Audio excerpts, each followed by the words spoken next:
ज्योत जलाओ मिलकर गाओ, ज्योत जलाओ मिलकर गाओ, साईं की महिमा, साईं की महिमा, साईं की महिमा। ज्योत जलाओ मिलकर गाओ, ज्योत जलाओ मिलकर गाओ, साईं की महिमा, साईं की महिमा, साईं की महिमा। अगर आप लोग द्वारका माई छोड़कर नहीं गए तो मैं द्वारका माई ही नहीं, शिरडी ही छोड़कर चला जाऊंगा। और हां, मैं अकेले नहीं जाऊंगा, मेरे साथ साईं भी आएगा। क्यों साईं बाबा? मैं आपका आज्ञाकारी शिष्य हूं गुरुदेव। आप मुझे जो भी आज्ञा देंगे मैं उसका पालन करूंगा। होनी अनहोनी की बातों में उलझकर आप सभी साईं बाबा के बोल भूल रहे हैं। साईं बाबा शिरडी में ही रहेंगे। जो अनन्य भाव से मेरी शरण में आएगा उसका उद्धार मेरी समाधि करेगी। इसलिए निराश ना होना कि मैं तुमसे विदा ले लूंगा। मेरे जाने के बाद भी मैं तुम्हें विश्वास दिलाता रहूंगा कि मैं तुम्हारे साथ हूं। तुम हमेशा मेरी समाधि को, मेरी अस्थियों को भक्तों के कल्याण के लिए, उनके उद्धार के लिए चिंतित पाओगे। जानकी, तुम रो रही हो? नहीं नहीं माँ, खाना तीखा लगा ना, इसीलिए आंखों में पानी आ गया। माँ, बेटी को दर्द होता है तो जिसके मुंह से आ निकलती है वो है माँ। बेटी को खुश देखकर खुश होती है माँ। बेटी की पेशानी पर बल देखते ही परेशान हो उठती है वो है माँ। मायका और ससुराल में रहने वाली बेटी को जोड़ने वाला नाजुक धागा है माँ।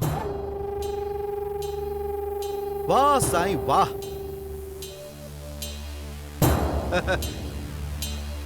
क्या सुंदर विवेचन करते हो तुम, वाह। सब आपकी कृपा है गुरुदेव। इसकी विनम्रता झूठी है जौहर बाबा। लगता है द्वारिका नाथ जी आपकी आंखों के साथ साथ बुद्धि को भी सदमा पहुंचा है। क्या कहा तुमने ढोंडिया? अरे कभी तो सोच के बोला कर। आप तो मुझे ही डांटेंगे हैं? ये द्वारिका नाथ जी झूठा है और साईं बाबा को झूठा कह रहा है।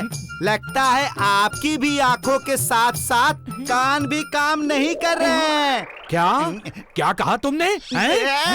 छोड़िए वैद्य जी। अरे धोंडू तो आपका वफादार साथी है ना? और साईं बाबा के बारे में धोंडू ने जो कुछ भी कहा सच ही तो कहा। आप भी गुरुदेव? द्वारकानाथ जी, साईं बाबा की विनम्रता झूठी नहीं है ना। आप इसे राहता लेकर जाने वाले हैं ना गुरुदेव, तो सावधान रहिएगा। इस साईं के दांत खाने के और हैं, दिखाने के और। हाँ? साईं जी गुरुदेव। तुम मेरे साथ आ रहे हो ना? आपकी आज्ञा का उल्लंघन मैं कैसे कर सकता हूँ गुरुदेव? साईं, कहीं तुम्हारा इरादा बदल गया तो? आपकी सेवा करने का इरादा मेरा पक्का है गुरुदेव। द्वारिकानाथ जी, आप तो खामखा डर रहे थे। साईं अब मेरे साथ ही रहेगा और कल ही हम राहता चले जाएंगे। क्यों साईं? मैंने और शिव ने आपस में बहुत विचार विमर्श किया और हम इस नतीजे पर पहुंचे हैं कि साईनाथ के बिना शिरडी नहीं है। हमारी भी यही राय है महासापति जी। जैसे प्राण के बिना शरीर का कोई महत्व नहीं, वैसे ही साईं बाबा के बिना शिरडी का कोई महत्व नहीं। हम बाबा को जौहर बाबा के साथ नहीं जाने देंगे। हाँ, जिस दिन साईं बाबा ने शिरडी में कदम रखा था, उस दिन से साईं बाबा शिरडी की आत्मा बन गए हैं, और हम अपनी आत्मा को खोना नहीं चाहते। याद है ना, केवल 3 दिन जब साईं बाबा ने अपने योग सामर्थ्य से समाधि ली थी महासापति जी, तब आप भी उनके शरीर की रक्षा कर रहे थे। कैसे सारी शिरडी व्याकुल हो गई थी। और अब अगर साईं बाबा शिरडी छोड़कर गए तो हमसे तो उनका बिछड़ना बर्दाश्त ही नहीं होगा। हम साईं बाबा से विनती करेंगे कि वो शिरडी छोड़कर ना जाएं। लेकिन अब जौहर बाबा आप में से किसी को भी द्वारिका माई में कदम नहीं रखने देगा। तो हम साईनाथ का यही इंतजार करेंगे, और जब साईनाथ द्वारिका माई से बाहर आएंगे तो हम उन्हें जौहर के साथ शिरडी छोड़कर जाने का उनका निर्णय बदलने को कहेंगे। इंसान सोचता कुछ और है, होता कुछ दूसरा ही है द्वारिकानाथ जी। तो ये सब तुम मुझे क्यों सुना रहे हो साईं? क्योंकि आप हमेशा कुछ न कुछ सोचते रहते हो। धौंडिया, ये तुम्हारी बीच में बोलने की आदत कब बंद होगी है? जब आप द्वारिकानाथ जी का साथ छोड़ देंगे ना, तब। अरे नालायक, उससे तो अच्छा है कि मैं तुम्हारा साथ छोड़ दूं। वैद्य जी, द्वारिकानाथ जी जैसा बड़ा मोटा पत्थर गले में बांधकर गोदावरी नदी में कूदकर आत्महत्या करनी है ना, तो जाओ मरो, कोई नहीं रोकेगा तुम्हें। अरे नालायक, चुप कर जा। मैं तुम्हारे गले में पत्थर बांधकर तुम्हें गोदावरी में डुबा दूंगा। गुरुदेव, इन तीनों का आपस में प्यार देखकर बड़ा संतोष होता है मन को। ए साईं, तुम्हारी नौटंकी हमें मत बताओ, समझे? भगवान, हाँ, बाहर शिरडी के लोग इकट्ठा हुए हैं। किस लिए? अरे आपकी पूजा करने के लिए। अरे भगवान, वो सब साईं बाबा की प्रतीक्षा कर रहे हैं। किस लिए? अरे भगवान, वो सब साईं बाबा को मनाएंगे कि वो जौहर बाबा के साथ ना जाएं। अरे इसमें क्या परेशानी है? साईं बाहर नहीं जाएगा। द्वारकानाथ जी, साईं बाहर जाएगा, अभी जाएगा, और इसी वक्त जाएगा, वो भी अकेले जाएगा। महालसापति जी, जैसे ईश्वर की लीला हमारी समझ में नहीं आती, उसी तरह कभी कभी ईश्वरी संकेत भी हमारी समझ में नहीं आते। साईं बाबा जौहर का साथ क्यों दे रहे हैं? हम सबके लिए तो ये गूढ़ रहस्य है। हम यहां बैठकर साईं बाबा का इंतजार कर रहे हैं, प्रार्थना के लिए, ताकि साईं बाबा अपना फैसला बदल दें। परंतु हो सकता है कि साईं बाबा हम पर कुछ अनुग्रह करना चाहते हों, और ये बात हमारी समझ में ही ना आ रही हो। ऐसा ही कुछ शेषाचार्य अग्निहोत्री के साथ हुआ था। श्री स्वामी समर्थ के भक्त हर रोज श्री स्वामी समर्थ के दर्शन करने जाते थे। श्री स्वामी समर्थ की उन पर कृपा थी, इसीलिए शेषाचार्य अग्निहोत्री को जब चाहे तब श्री स्वामी समर्थ के दर्शन करने का भाग्य प्राप्त हो जाता था। श्री स्वामी समर्थ के लिए कई भक्त बर्फी, पेड़े की थाली प्रसाद के रूप में रखते थे, और श्री स्वामी समर्थ वही बर्फी पेड़े सब में बांट देते थे। उस दिन भी इसी तरह श्री स्वामी समर्थ बर्फी पेड़े सब में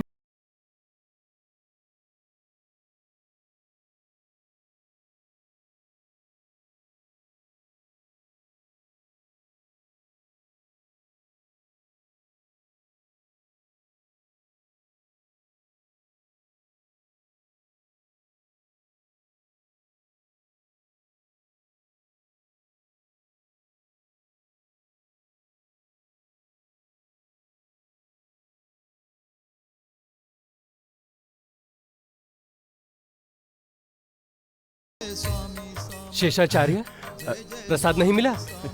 अरे अरे जाओ, स्वामी महाराज अब भी प्रसाद बांट रहे हैं, तुम्हें भी प्रसाद मिलेगा, जाओ। स्वामी महाराज ने मुझे प्रसाद क्यों नहीं दिया? जय जय स्वामी समर्थ, जय जय स्वामी समर्थ, श्री स्वामी समर्थ, जय जय स्वामी समर्थ। अब तो मुझे प्रसाद मिलेगा ही मिलेगा प्रभु। ये लो प्रसाद खाओ, लो लो, तुम भी खाओ।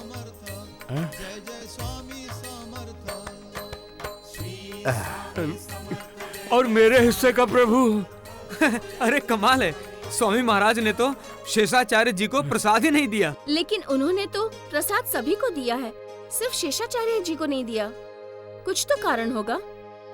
ऐसा लगता है कि स्वामी समर्थ महाराज की मुझ पर जो कृपा है वो सिर्फ एक दिखावा है, दिखावा।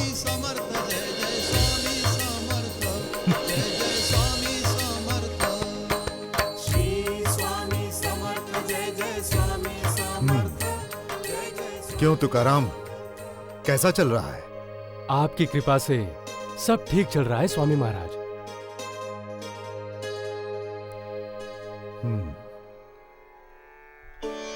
क्यों शांताबाई, घर में सब ठीक ठाक है ना?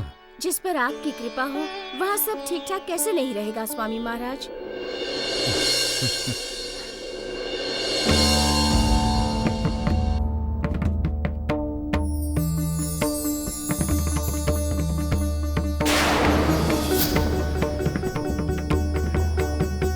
स्वामी महाराज दर्शन दीजिए, दर्शन दीजिए स्वामी महाराज।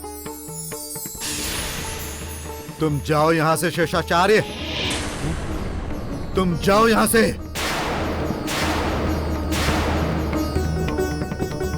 स्वामी महाराज हमें तो दर्शन दीजिए। शेषाचार्य को पहले यहाँ से जाने के लिए कहो, तभी मैं तुम सब लोगों को दर्शन दूंगा। सुन लिया शेषाचार्य जी, अब जाइए यहाँ से, नहीं तो स्वामी महाराज हम सभी को भी दर्शन नहीं देंगे।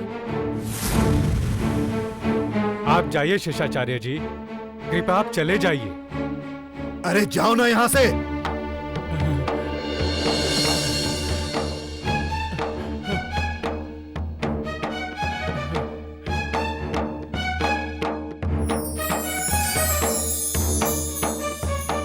स्वामी सद्गुरु समर्थ महाराज की जय। स्वामी सद्गुरु समर्थ महाराज की जय। सद्गुरु समर्थ महाराज की जय।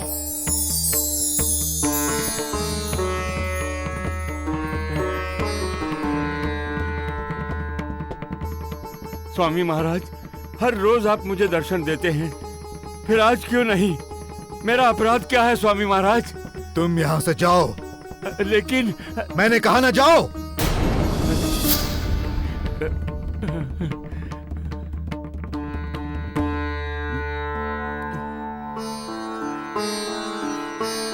श्री सच्चिदानंद सद्गुरु साईं समर्थ महाराज की जय। श्री सच्चिदानंद सद्गुरु साईं समर्थ महाराज की जय। स्वामी महाराज की कृपा क्यों उठ गई? क्या वजह हो सकती है? ऐसा क्या अपराध कर दिया मैंने जो दर्शन तक नहीं देते भगवान? क्यों नाराज है मुझसे स्वामी महाराज?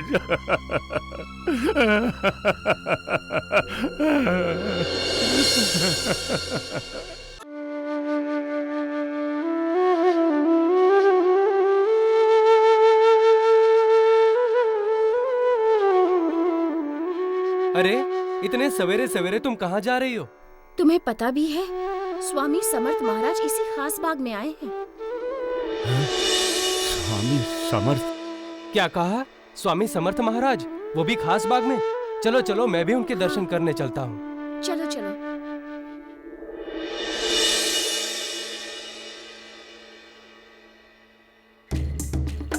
क्यों जा रहे हो? स्वामी समर्थ तो तुम्हें दर्शन भी नहीं देते।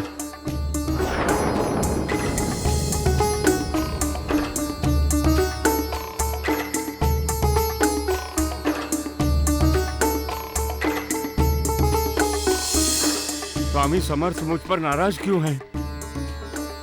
जब वो किसी को दर्शन नहीं देते थे तो मुझे दर्शन दिया करते थे, और अब जब सबको दर्शन देते हैं तो मुझे ही दर्शन नहीं देते। क्यों? ऐसा कौन सा अपराध हुआ है मुझसे? श्री स्वामी समर्थ जय जय स्वामी समर्थ, जय जय स्वामी समर्थ। श्री स्वामी समर्थ जय जय स्वामी समर्थ, जय जय स्वामी समर्थ। श्री स्वामी समर्थ। अरे अरे, मैंने पेड़े बना दिए, पेड़े पेड़े, मैंने पेड़ा बना दिया, पेड़ा पेड़ा। कहीं स्वामी महाराज ने यह संकेत तो नहीं दे दिया कि मुझे रोज पार ब्रह्म के दर्शन हुआ करते थे और मैं मूर्ख उनसे पेड़ा मांगता रहा, बर्फी मांगता रहा। अरे मुझे अगर मांगना ही था तो मुझे उनसे मोक्ष मांगना चाहिए था। अरे मुझे मुक्ति मांगनी चाहिए थी, उनका आशीर्वाद मांगना चाहिए था, कृपा मांगनी चाहिए थी उनकी, और मैं मूर्ख उनसे पेड़ा और बर्फी मांगता रहा। स्वामी महाराज, मैं आपके दर्शन करने आ रहा हूँ मैं। अगर मेरा यही अपराध है तो मुझे दर्शन दीजिए, मुझे क्षमा कीजिए स्वामी महाराज, मुझे क्षमा कीजिए।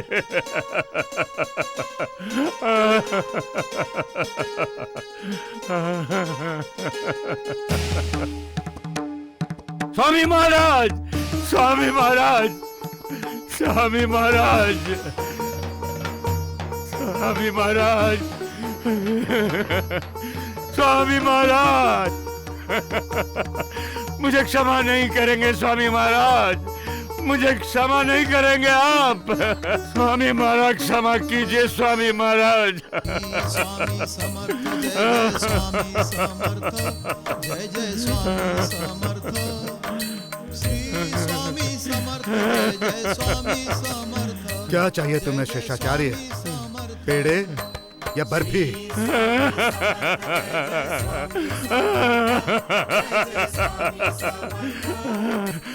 मुझे कुछ नहीं चाहिए स्वामी महाराज, आपके दर्शन चाहिए, केवल दर्शन चाहिए।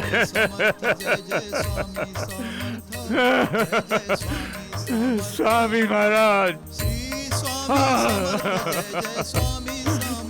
स्वामी महाराज,